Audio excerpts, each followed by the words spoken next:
Just a day after US President Donald Trump said that he was not happy with Russia bombarding Ukraine, the United States has reiterated its call for a ceasefire and an end to this war.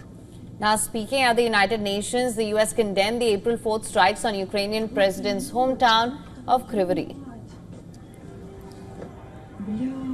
We urge the Russian Federation to bear in mind that strikes like those on Kryvyi Rih and executions of prisoners of war have the potential to damage peace efforts and all dependent discussions.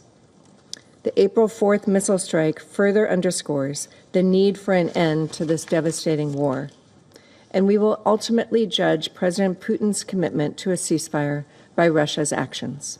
This war must end.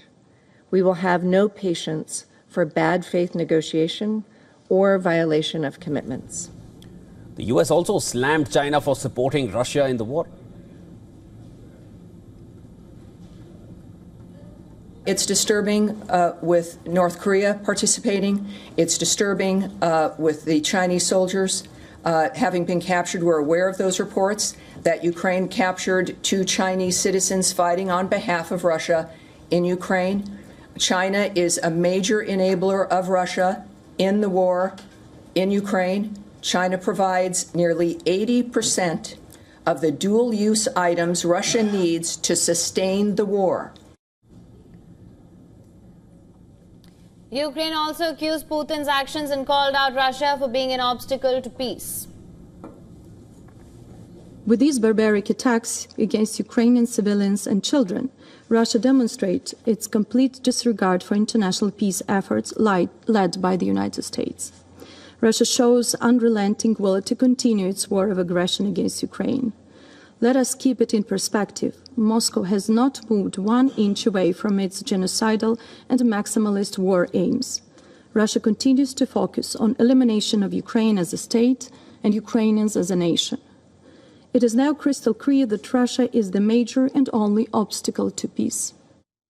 The April 4th strikes on Kryvyi Rih killed 20 people, including 9 children. And next week, the Ukraine Defense Contact Group, a summit of 50 countries, will meet in Brussels to coordinate military aid for Ukraine. US Secretary of Defense Pete Hegseth will attend that meeting virtually. On the 10th of April, US and Russia will hold talks on restoring some of their embassy operations that have scaled back following Moscow's invasion of Ukraine.